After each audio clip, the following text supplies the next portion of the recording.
Nexity, premier promoteur résidentiel. Trouvez votre logement partout en France sur nexity.fr. Nexity présente Sud Radio, Parlons Immo, Sylvain Lévy-Valency. Votre rendez-vous 100% immobilier sur Sud Radio comme tous les samedis jusqu'à 10h avec en maître de cérémonie le fondateur de Radio Immo. Bonjour Sylvain Lévy-Valency. Bonjour Jean-Marie et bonjour à tous. Au programme aujourd'hui. Eh bien écoutez, au programme on va parler de la politique du logement. On est dans le cœur du sujet. On verra comment s'articulent ces thématiques et on en parlera avec un maire de France. Il était temps. Exactement. La parole à nos élus locaux et aux représentants de ces villes de France qui sont des préfectures ou des sous-préfectures. On va parler aussi des questions que vous nous posez sur le répondeur de Sud Radio. On va parler d'ailleurs des défibrillateurs justement avec un de nos experts. On fera le tour également avec notre ami Grégoire qui est de retour sur Parlons Immo. Le Tour de France des prix de l'immobilier également. Et bien évidemment, on aura le journal et les actus très fraîches, très chaudes de Bérénice Deville. Évidemment. Et d'ailleurs, elle fait son entrée sur le studio Sud Radio avec un tapis rouge. Bérénice Deville-Florio, les infos de la semaine à retenir, c'est avec vous et Sylvain Lévy-Valency. Merci, bonjour Bérénice. Bonjour à tous. Comment ça ? Alors les infos à retenir cette semaine, on va commencer notamment avec la proposition, et on est dans le cœur de l'actualité du Rassemblement national concernant la rénovation énergétique. Et oui, alors c'est vrai que je tiens juste à souligner que au moins pour ces élections législatives, le logement fait partie des programmes, parce que c'était pas le cas lors des précédentes élections législatives ni lors des élections présidentielles. Donc là, au moins on va pas se plaindre, il est sur tous les programmes. Alors concernant le Rassemblement national, oui, Jordan Bardella veut lever les interdictions de location liées, vous savez, au DPE, au diagnostic de performance énergétique, donc qui est inscrit dans la loi climat et résilience de 2021. Selon lui, les interdictions, je cite ces mots, qui sont liées au DPE, quand vous voulez mettre en location votre logement ou en vente, sont tellement compliquées que ça immobilise et ça paralyse tout le marché du logement. Donc le député européen souhaite maintenir le diagnostic de performance énergétique comme outil de mesure afin de voir les travaux de rénovation que vous avez à effectuer dans votre logement, mais il veut abandonner l'interdiction de louer des logements mal notés. Absolument, et d'ailleurs, il n'enlève pas le caractère opposable du DPE, simplement il veut lever le moratoire. Est-ce que vous pouvez nous rappeler, juste pour celles et ceux qui nous écoutent, quel est le principe du DPE et le calendrier de la loi climat et résilience ? Alors, est associé à ce DPE un calendrier, donc pour les propriétaires qui louent leur logement. Il donne une note, le DPE, à votre logement. Les notes vont de A à G en fonction de sa performance énergétique.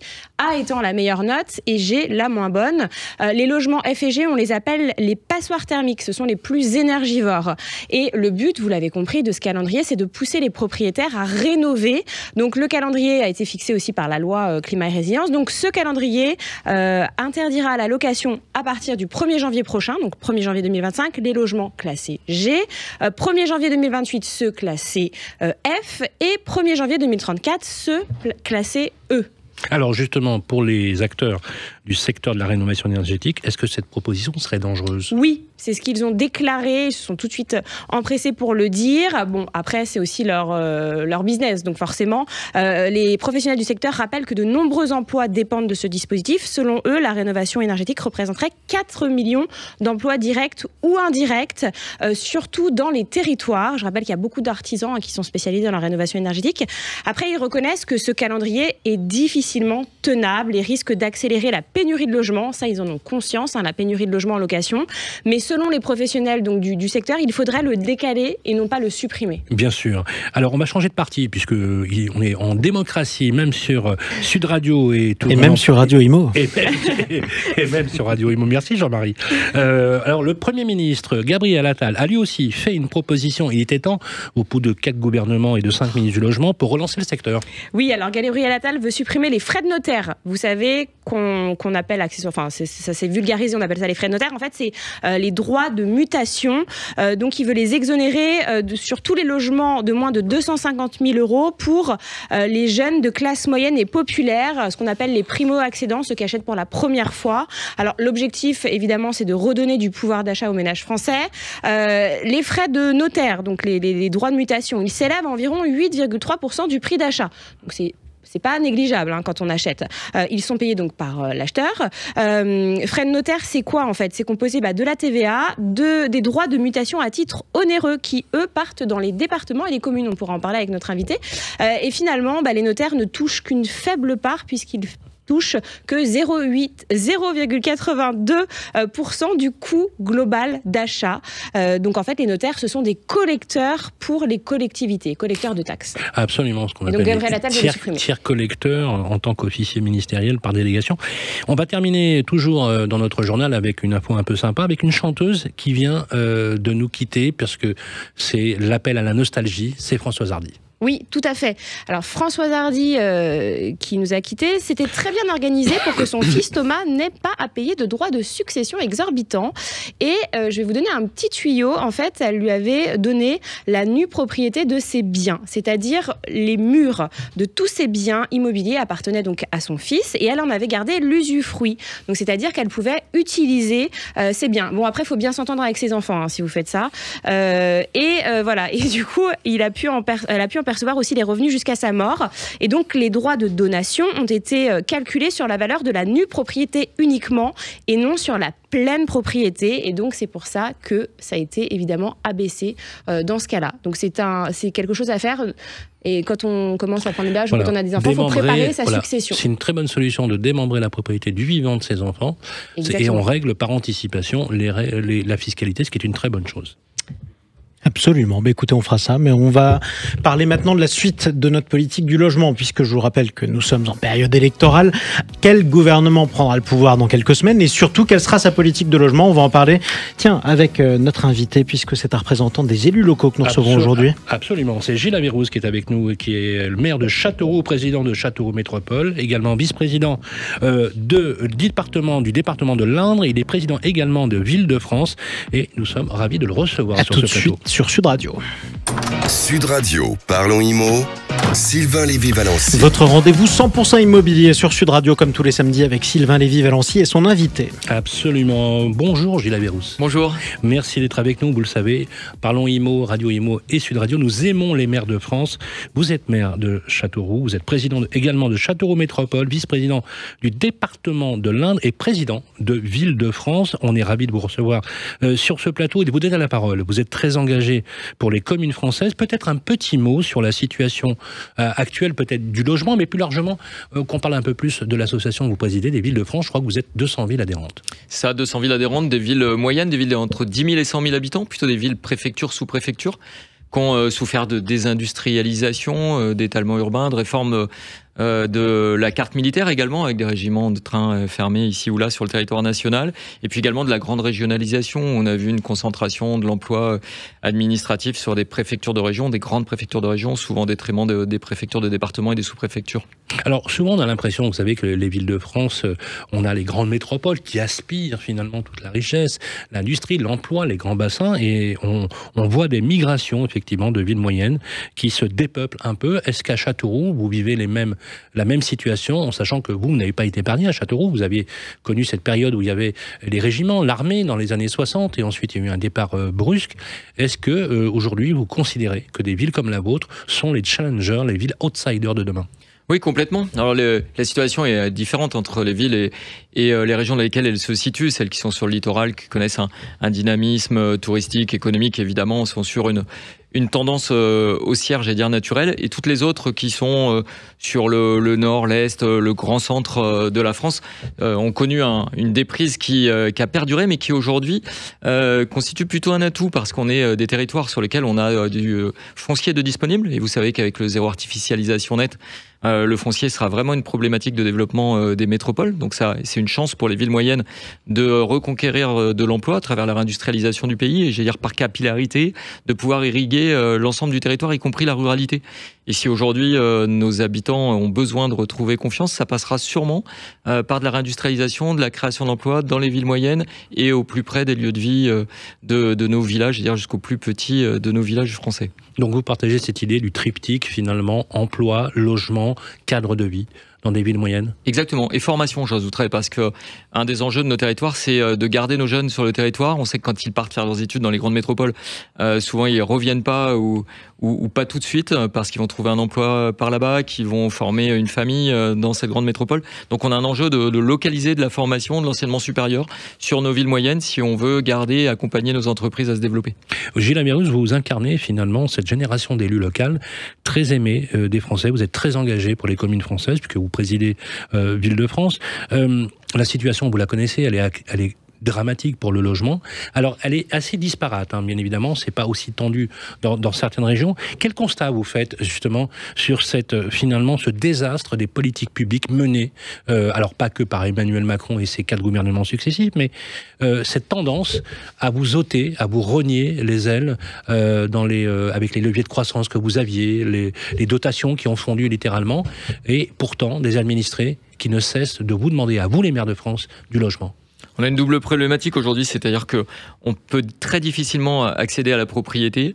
Le coût de la construction a fortement augmenté, l'accès au prêt s'est fortement était rendu très très difficile. Hein. La hausse des taux d'intérêt fait qu'aujourd'hui, il y a peu de foyers qui peuvent, notamment parmi les plus populaires, qui peuvent accéder à l'emprunt et donc acheter une maison ou un appartement. À côté de ça, on a tous ceux qui sont dans le parc social qui peuvent pas en sortir pour les mêmes raisons, parce qu'ils peuvent pas louer quelque chose de supérieur ou acheter une maison, ce qui fait que ceux qui devraient rentrer dans le parc social rentrent pas.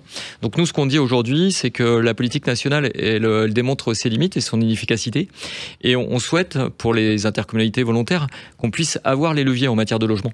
On pense que si on décentralisait le logement auprès des intercommunalités qui veulent s'en charger, on pourrait aller plus vite, plus rapidement et plus efficacement. Il faut des moyens, mais aujourd'hui, on pourrait, si le gouvernement le souhaitait, faire mieux que ce qu'on fait avec la politique nationale menée de manière uniforme sur tout le territoire. Alors, vous le savez, en tant que maire, vous êtes les élus les plus proches des Français et ceux qui êtes les plus appréciés. Et pourtant, on a vraiment l'impression que vous êtes malmenés. Si on devait vous demander à vous, maire de la ville de Châteauroux et également maire de l'Association des villes de France, c'est quoi les premières préoccupations que vous rencontrez sur le terrain très concrètement, tous les jours ? Très concrètement, les gens ont peur en fait au quotidien. On est dans une France qui a vieilli. On a les seniors qui ont peur pour eux, pour leur avenir et pour leurs enfants.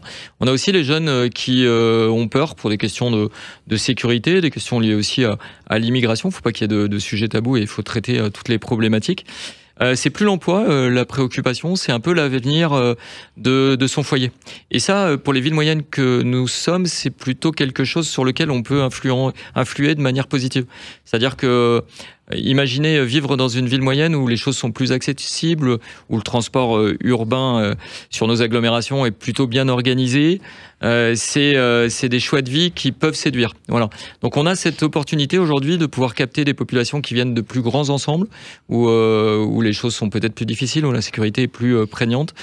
En contrepartie, il faut que le gouvernement nous donne les moyens et qu'on sorte du tropisme toute métropole, j'allais dire toutes aux métropoles.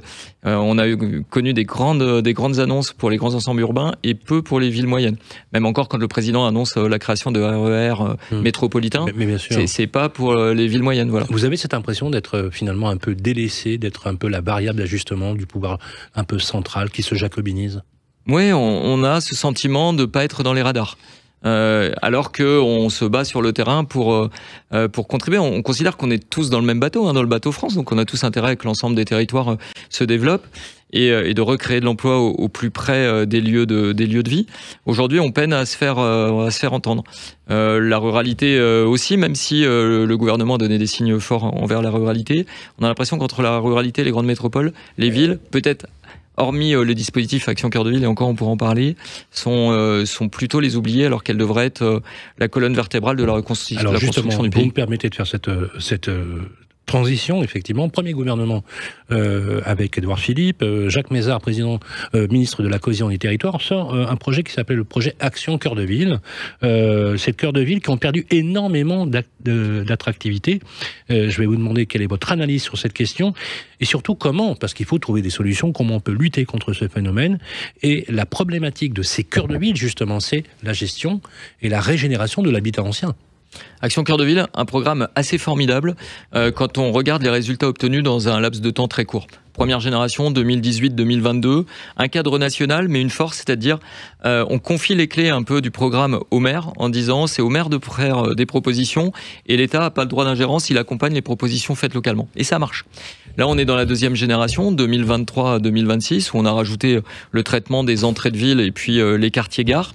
Avec une problématique sur le logement et effectivement cet enjeu de ramener de la population au centre-ville. Pourquoi ? Parce que le chiffre d'affaires d'un commerçant de centre-ville, à 40%, c'est fait par les habitants qui résident dans ce centre-ville. Donc si vous n'avez pas d'habitants dans le centre-ville, forcément la viabilité du commerce, elle est plus fragile. Aujourd'hui, ce qu'on dit au gouvernement, c'est qu'il faut aller plus loin parce que depuis décembre dernier, jusqu'à Noël, je dirais, les choses allaient plutôt bien. La période des fêtes s'est bien passée, mais depuis 6 mois, il y a vraiment une chute de la consommation très forte et il y a besoin d'aider nos commerçants, notamment dans la modernisation de leurs cellules commerciales, dans la modernisation de leurs vitrines, de leur système de chauffage. Voilà. Il faut vraiment venir en aide à nos commerçants et le plus rapidement possible. Alors, avec Ville-de-France, justement, vous avez fait des propositions en mars dernier à Guillaume Kasbarian, qui venait prendre ses fonctions, pour donner aux élus locaux les moyens d'agir concrètement en faveur du logement et bien sûr de l'habitat.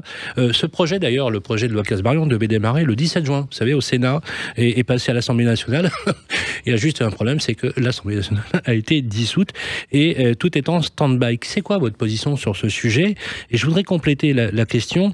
Est-ce que vous y croyez, vous, à la transformation des logements justement en bureaux, qui avait d'ailleurs aussi attiré votre attention et vous le savez, puisque la presse s'en est emparée, le nouveau Front Populaire veut abroger la loi Kasbarian et le ministre du Logement, d'ailleurs, à cet égard, avait déclaré que c'était réautorisé le squat. Votre avis sur ces questions? Alors, notre position, elle est claire. Dès la nouvelle Assemblée installée le 18 juillet, il faudra s'atteler au logement parce que les politiques de logement sont toujours des politiques longues à mettre en œuvre. Donc, il faut le démarrer le plus rapidement possible. La question des délais est une question primordiale. Nous, on dit qu'il faut accélérer les procédures. C'est-à-dire, il ne faut plus parler de procédures qui s'enchaînent, mais il faut parler de date de livraison. Il faut que sur une opération immobilière, on s'engage sur une date de livraison, comme on a fait pour les Jeux Olympiques. La date des Jeux Olympiques, elle était impérative. Le village olympique, fallait le livrer avant. Eh bien, pour les opérations immobilières, opération par opération, à partir, on va pas dire maison par maison, mais immeuble par immeuble, il faut contractualiser entre l'État et les collectivités pour s'engager sur un timing d'instruction. Il faut réduire les délais de recours à 1 mois sur les actes administratifs, rendre obligatoire aussi une médiation entre celui qui contesterait une opération et le promoteur aussi dans un délai d'1 mois. Voilà, il faut gagner du temps parce qu'on sait que le temps c'est de l'argent et que plus vous livrez rapidement, c'est ce que vous feriez, vous, si vous arrivez aux affaires. C'est ce qu'on ferait.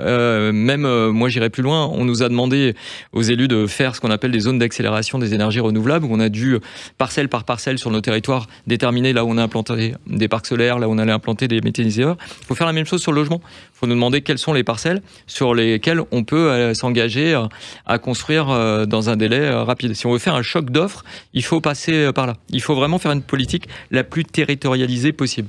Et ça, on y est favorable. Sur votre question de la proposition du Front Populaire de remettre en cause la loi Kasbarian, ce sera une grave erreur. Aujourd'hui, on a besoin de rassurer les propriétaires. On a besoin d'investisseurs. Plus vous allez mettre en danger ces investisseurs et ces propriétaires, moins vous aurez de construction de logements. Et on rappelle que la loi Kasbarian, c'est celle qu'on avait surnommée la loi anti-squat et dont le Front Populaire veut manifestement l'abrogation en cas de victoire aux élections législatives. Merci Gilles Averrousse. Je rappelle que vous êtes le maire de Châteauroux. Merci d'être venu sur le plateau de Parlons Immo. Et président par ailleurs de Ville-de-France. Merci à vous. Restez avec nous sur Sud Radio. On se retrouve dans un instant. 0826 300 300. Vous avez tous un logement ou vous en avez besoin et vous avez posé beaucoup de questions cette semaine sur le répondeur de Sud Radio. On y répond dans un instant. Nexity, premier promoteur résidentiel. Trouvez votre logement partout en France sur nexity.fr. Nexity présente Sud Radio, Parlons Immo, Sylvain Lévy-Valency. On parle logement jusqu'à 10h comme chaque samedi sur Sud Radio avec Sylvain Lévy-Valency et avec vous aussi au 0826 300 300. Cette semaine, vous nous avez posé beaucoup de questions. Sylvain. Oui, absolument. Ça vous concerne. C'est une rubrique très importante, Jean-Marie. Vous posez vos questions et on vous répond très pratiquement en direct. Et Bérénice, cette semaine, on a eu un message sur le répondeur. On nous parle de défibrillateur. Tout à fait, parce que vous le savez, bien l'infarctus du myocarde, la crise cardiaque, c'est à l'origine de 18 000 morts par an en France, c'est 10% des décès. Et donc, on a des auditeurs qui étaient un peu inquiets par rapport à ça, parce que souvent ça arrive à domicile. Et c'est Alexandre et Joséphine, donc, qui habitent Poitiers, dans un appartement au sein d'une copropriété, qui ont 30 ans, voilà, et qui s'intéressaient à ce sujet, et qui s'intéressaient sur les défibrillateurs qu'on pouvait installer en copro, parce que c'est possible apparemment. Donc on a contacté un expert, Thibaut-Antoine Paulet. Bonjour, vous êtes président de Locaqueur. Bonjour. Bonjour Bérénice. Ravi de vous recevoir. Alors peut-être un petit mot sur Locaqueur, qu'est-ce que vous faites ? Nous sommes une société qui existe depuis 2013 et qui est spécialisée dans apporter des solutions en cas d'urgence. On pense évidemment aux défibrillateurs, c'est le sujet aujourd'hui, mais on peut penser aux trousses de secours, au système de télésurveillance, de téléassistance. L'idée, c'est de vous aider quand quelque chose de grave arrive et avant que les secours n'interviennent. Alors c'est vrai que quand tout va bien, on n'y pense pas, mais ça peut arriver à tout le monde, il faut quand même le dire, à tout âge. Alors est-ce que vous pouvez nous rappeler l'importance quand même d'avoir un défibrillateur ? Vous l'avez rappelé, c'est la première cause de mortalité en France. Et le gros problème qu'on a avec l'arrêt cardiaque, c'est que la plupart du temps, il apparaît sans signe avant-coureur. Donc on ne peut pas prévenir. On commence par perdre conscience. L'espérance de vie se mesure en minutes. Et évidemment, on ne peut pas demander à des pompiers du SAMU de pouvoir intervenir en tout point en quelques minutes, donc à domicile ou dans une entreprise. Donc la présence d'un défibrillateur à proximité est absolument essentielle. Et d'ailleurs, je rappelle que c'est devenu par exemple obligatoire dans les stades de foot, dans certains établissements publics. Les ERP, ce qu'on appelle les établissements qui reçoivent du public. Exactement. N'est-ce pas, Thibaut, ont l'obligation d'avoir un défibrillateur. C'est exact. Depuis 2019, la plupart des ERP ont cette obligation. On a d'ailleurs vu un taux d'équipement France qui est monté de manière très importante. On est passé d'environ 150 000 défibrillateurs déployés en France, c'est une estimation, à environ 500 000 aujourd'hui en à peu près 3 ans. Néanmoins, je profite de cette opportunité pour mettre en avant le fait que aujourd'hui, malgré ce triplement du parc, on n'a pas d'amélioration du taux de survie à l'arrêt cardiaque en France. On est toujours dans des 8%. Pourquoi ? Il y a beaucoup de raisons. Il y a beaucoup de raisons. Il y a un manque de culture peut-être. Vous voyez, c'est très bien que ces auditeurs posent ces questions. On se rend compte dans les centaines, voire les milliers de formations qu'on fait tous les ans, qu'il y a vraiment peu de connaissances. Comment identifier un arrêt cardiaque ? Est-ce que les gens le savent, par exemple ? Oui. Bah non, pas forcément. Bah justement, comment on se fait voilà, comment on fait ? Alors justement, on sait que vous l'avez dit, c'est les premières minutes qui comptent. Il faut agir très vite quand ça se produit. Comment faire en fait ? Comment se former à l'utilisation et comment apprendre ?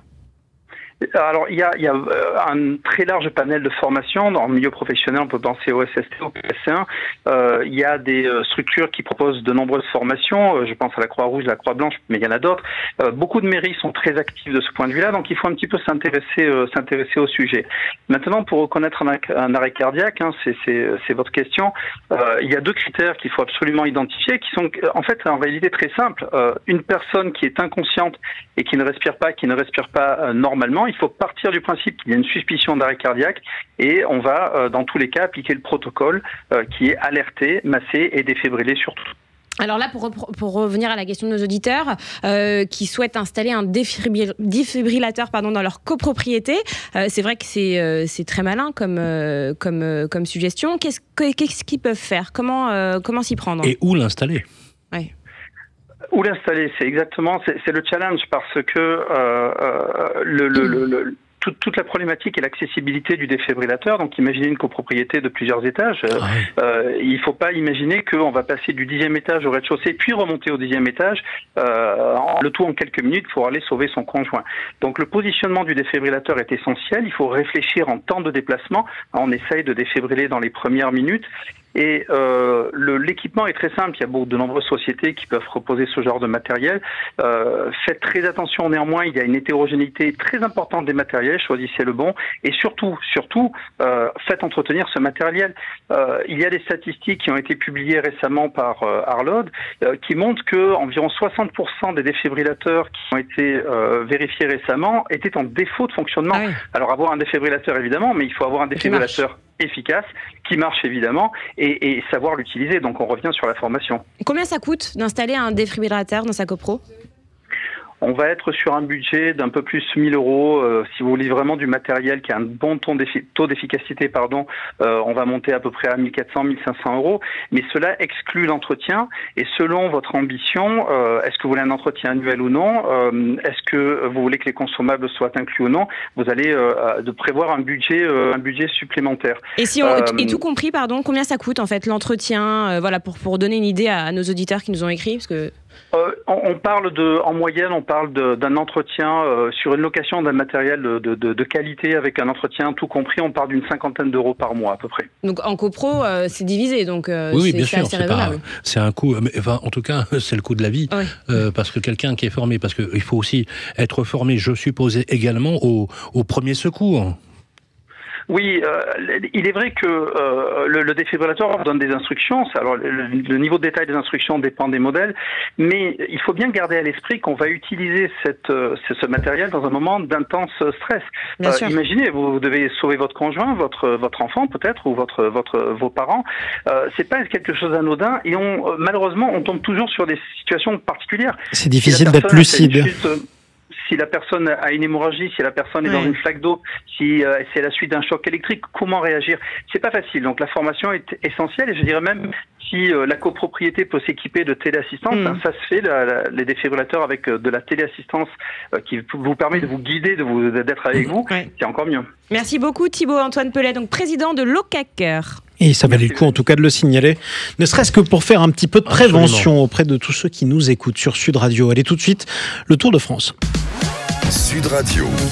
Parlons Immo. Le Tour de France des biens à acheter. On commence par un bien qui est proposé en viager par notre partenaire Viagimo, Sylvain. Absolument. Vous nous emmenez où cette fois-ci? J'allais dire Bérénice.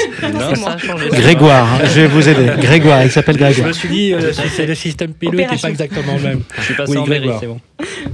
Alors Sylvain, je vous emmène pour ce premier bien avec notre partenaire Viagimo entre Celles et Pierre, dans une cité médiévale qui peut exercer une influence jusque dans votre assiette. Exactement, on va à Guérande, presqu'île plus que connue dont les marais salants firent sa richesse. Avec notre partenaire Viagimo, nous vous proposons cette semaine une maison de 95 mètres carrés construite en 1976 sur un terrain clôturé de 883 mètres carrés. Une maison composée d'une cuisine aménagée, d'un salon spacieux, de 3 chambres et d'une salle de bain rénovée. Cerise sur le gâteau, vous aurez une véranda de 19 mètres carrés pour profiter des jours ensoleillés qui ne devraient pas tarder d'après la dernière annexe numéro 4973 aux prévisions météorologiques catastrophiques estivales en France. Oui, j'en ai marre de la pluie. Sachez également qu'un garage fermé se trouve contre la maison. Il fait 24 mètres carrés. Alors justement, les conditions du viager, il faut savoir que c'est même très particulier, mais très pratique également. Oui, nous avons ici un bien qui est proposé, mon cher Sylvain, en viager occupé assorti d'un droit d'usage et d'habitation au profit d'un homme de 73 ans et d'une femme de 78 ans. Pour acquérir ce bien, il vous faudra débourser un bouquet de 108 000 euros et une rente viagère mensuelle de 559 euros. Une belle opportunité pour laquelle vous pouvez en savoir plus en contactant soit l'agence Viagimo de La Baule, soit vous pouvez vous rendre sur le site internet de notre partenaire pour plus d'infos et photos sur www.viagimo.fr. Et si vous contactez l'agence directement, vous pouvez même avoir plus de photos. En tout cas, un bien à retrouver sur le site de notre partenaire viagimo.com. Sud Radio. Parlons Immo. On continue le Tour de France tout de suite. Absolument. Les Tours de France de l'immobilier, on repère les bonnes adresses et les bons plans. Et cette fois-ci, Grégoire, la rédaction a eu des coups de cœur direction les Landes. Oui, j'ai besoin, donc vous l'aurez compris, de soleil et de chaleur. Je vous emmène dans le plus beau département de France. J'ai nommé donc les Landes. Ça fait un petit moment que nous n'étions pas allés au paradis, en toute objectivité, et évidemment. Très objectif. Très objectif. Voilà. Donc direction la ville de Dax, une petite station thermale très fréquentée, qui est connue également pour son club de rugby. Nous sommes sur la radio du rugby. Le club de Dax a vécu des belles heures. Avec la rédaction, on vous a dégoté un T3 de 83,79 mètres carrés, très bien situé dans un quartier prisé de la ville. Notre appartement, il est situé au 2e étage d'un immeuble de caractère. Il bénéficie d'une belle hauteur sous plafond et donc un espace de vie aéré et lumineux. Notre appartement, il se compose d'une grande entrée, de 2 chambres, d'une salle de bain et d'un bel espace de vie. Il est situé à proximité des commodités et de nombreux parkings se trouvent également dans les environs pour stationner votre véhicule. Bref, une belle opportunité qui vous est proposée au tarif de 130 000 euros par l'agence Century 21. Et qu'on peut financer avec 20% d'apport. 20% d'apport, donc 26 000 euros, un emprunt sur 25 ans et 4%. Vous avez des mensualités de remboursement à 556,36 euros, mon cher Sylvain. Alors, on prend le train, l'avion, la voiture plutôt. le train c'est plus écologique. Direction l'Auvergne-Rhône-Alpes dans une station thermale bien connue. On est resté dans le thématique thermale et pour ce troisième bien on remonte au nord-est direction la région Auvergne-Rhône-Alpes, vous l'avez dit, et une ville connue pour plein de choses comme son eau, les carreaux de Naples ou encore la naissance de Claude Vorillon dit Raël en 1946. Et oui, nous sommes à Vichy. Voilà, j'ai découvert tout ça dans des préparations. Eh bien bravo. C'est un appartement T3 là aussi de 85,26 mètres carrés que je vous ai trouvé, situé au premier étage avec ascenseur d'une résidence calme et sécurisée. Notre appartement il se situe non loin de l'hôtel de ville de Vichy, pas très loin du centre-ville. Notre appartement il se compose d'une entrée avec placard, d'un salon séjour avec balcon, d'une cuisine équipée et aménagée, de 2 grandes chambres, d'une salle de bain avec douche et baignoire et d'une buanderie. En plus, vous aurez une place de parking privative et une cave. Il est proposé au tarif de 224 000 € sur le site Bien Ici. Et à 4% sur 25 ans, ça va coûter 20% d'apport, 44 800 €. Emprunt sur 25 ans, 4%. Mensualité de remboursement à 946 €. Merci Grégoire. Bon, écoutez, maintenant on peut faire son choix. En tout cas, merci à tous pour ce rendez-vous. Merci Sylvain Lévy-Valency. Merci Jean-Marie. On retrouve l'émission le mardi prochain à midi sur Radio Imo comme chaque semaine et on se retrouve samedi prochain. On se retrouve samedi prochain avec plaisir sur Sud Radio. À très bientôt. Sud Radio, parlons Imo, Sylvain Lévy-Valency. Avec Nexity, premier promoteur résidentiel, trouvez votre logement partout en France sur nexity.fr.